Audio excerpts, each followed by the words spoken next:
So Andy, team named a short while ago. Obviously you've had injury and forced changes, but you've made a couple of selection decisions as well in terms of just, bringing in the likes of Craig Casey and Bundy Aki back in. How happy are you that you're going to have the continuity with so many changes from the last game? Oh, well, we've been together for a good few weeks now, so people are certainly up to speed. People wouldn't have been selected if they wasn't in the right place. So we're not just turning things around for the sake of it. We're turning things around because we think it's a strong side for us going forward for this game and for the future as well. And if you go back as far as November, when there were a good few changes leading into the Fiji game, I know a lot of those were injuries, but it was probably a more scrappy performance. Are you confident now that you're going to be able to iron out the transition of making those changes? I don't think there's that many changes to be fair. I mean, you look at the bench. It's people who's come on and earned the right to get a starting spot because of the performances that they've had, And again, the lads that have come in for the first time in this competition, they've been with us for 4 weeks. So the reality is that this is our third game of the competition, and we expect it to be our best performance of the competition. That's how it should be, and that's what we're aiming for.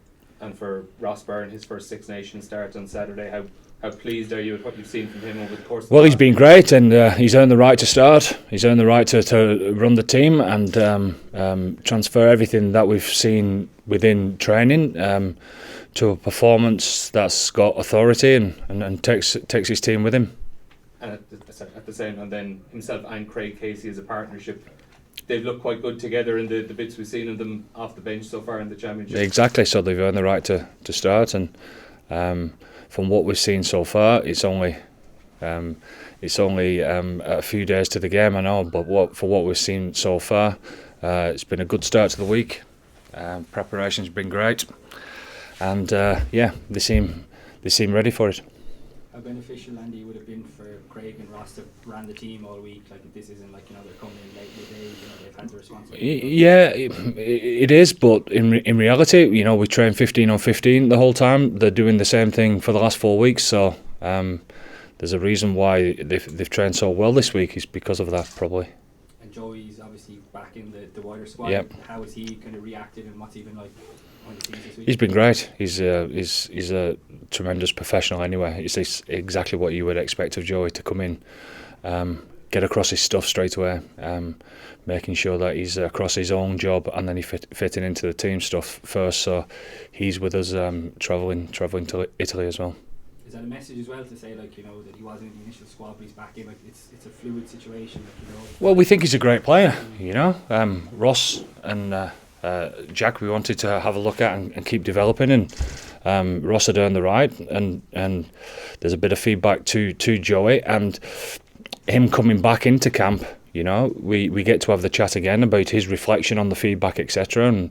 And where is he now with all that? So it's great to back that up, isn't it, with the conversations and bring him back into the environment and lets everyone know that the competition keeps on rolling on.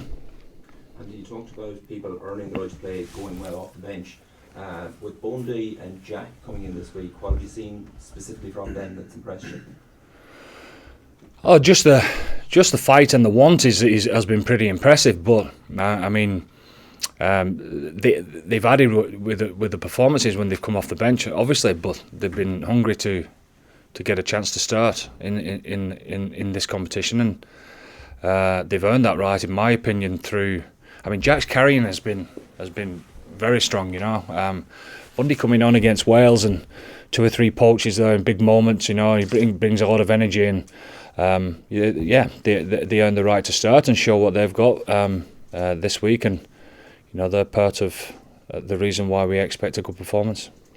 There's some of the players in the squad, that were part of the team or part of the squad that lost Italy back in 2013. I'm just interested.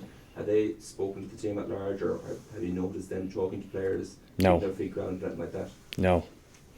It's completely different to then, completely different. So the respect that we've got for Italy is exactly where it should be, very high. The development of what they've shown over the last 12 months has been super impressive. So we're in for a tough game. And there's a realisation of that when we look at them and analyse them. There's a reason why they're doing well. So this is a proper test match for us. Andy, what do you expect from Italy? I mean, what are those reasons for you from watching Italy? I mean, they look a lot fitter, a lot more cohesive, etc. And there's a reason for that. You know, there's a lot of accountability in how they play, especially in the set piece. And especially in their attack, you know, in how they go about playing. So they're energised. There's a belief in how they play the game, and we've no doubt that they'll be expecting to be at the best against us, and they'll be expecting to win. You know, as we would as well. What about Cookwood? So have you a special plan for him? Well, you've got to look after a lot of things, you know. Before you just talk about an individual, you know. So obviously you can make something out of nothing. There's an awareness of that. You know, defending him on your own would be pretty tough, but at the same time, you know, this is a team game, so making sure that we look after the tackle contest and the speed of ball, etc., all adds into that. How do you enjoy the trip to Rome? Is that a question? I mean, you know, it's a real Six Nations occasion, isn't it, going to Rome? How do you get excited about heading over with the team? I said a couple of weeks ago in regards to the French game, I wish I was going to watch it. This is a nice trip for the fans. Rome is it's a great place to play. It's a great place to go. I was talking to some people this morning who are heading out there, and yeah, there's a little bit of jealousy there as well, you know, because it's a fantastic weekend for the fans, but for us, it's just nothing but business, you know. We'll get to go to Rome someday without the type of pressures that we're going to face this weekend. And Italy being at home, from what you've seen of them in the Six Nations so far, do you expect that to be a much tougher test? Well, we've seen it, haven't we? So the proof's in the pudding, really. We saw how they played against France. You know, we know how difficult it is to go and win in Cardiff, and they managed that. It doesn't really matter what Australian side is put out to them. You know, Australia came over with a squad that was full of fantastic players, and they ripped Australia apart. You know, so there's a realisation what we're up against this weekend, and it's going to be a tough one. And how do you manage the message to the team? You're obviously world number one. Everybody's expecting Ireland to go and win comfortably, I suppose, this weekend. Complacency never kind of can creep in. What's your message to the team in that regard?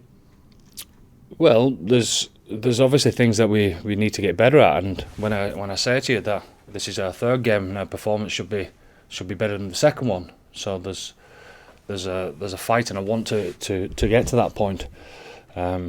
So again, we've full respect for Italy, but having said that, it is about us. It's about us and our performance, and making sure that we improve in a few areas that we want to, and get something out of this game that we're chasing. You know, because we obviously want to do well in this competition, but Italy. Obviously chasing that win at home, and it's a big scalp, isn't it? You know, so we know the emotion that they've always had, but the skill that they're putting with that now makes them a serious threat to us. So we're aware of that, and our preparation says so. And just James Ryan as captain, how do you feel he's grown as a leader over the last couple of years? Yeah, I've seen him grown massively. As a leader, because of the leaders that he's got around him. I've seen all of them grow in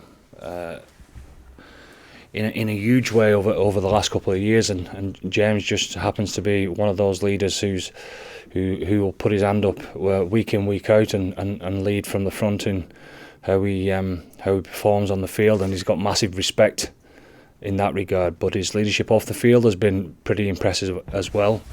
I think we're very lucky. You know, it's well documented as far as our leadership group and the growth of them. I feel we're in a great place that, you know, we would be more than happy for a handful of players to captain the side, and James is the lucky one this weekend that is able to do that. But You know, Gary Ringrose, he's an exceptional leader. I'm sure that he'll be captain of Ireland one day. Peter Marnie, Ian Henderson, and more of those type of players. I mean, you look at the development of somebody like Kieran Doris or Hugo Keenan or Gary or whatever. There's a reason why they're playing so well. It's because of how they don't just lead themselves off the field; they lead others as well. And there's probably a rhythm to those type of players that we're talking about. They tend to work unbelievably hard off the field and try and give as much as they possibly can to the teammates. So, in that regard, I feel we're pretty lucky. Just on Gary, 50 caps this weekend. Oh yeah, it's a special moment. I mean, it's special for us all to be involved. You know, with 3 lads a few weeks ago, and it was a great occasion for them. So there's no one more deserving than Gary. You know, he's had a few injuries in the last few years. That's probably took a few caps away from him. But you know, to be able to do it at the age that he's got so soon, as well as losing those games, says a lot about the type of player that he is. I mean, he's in top form right now, top form, and he's only going to get better.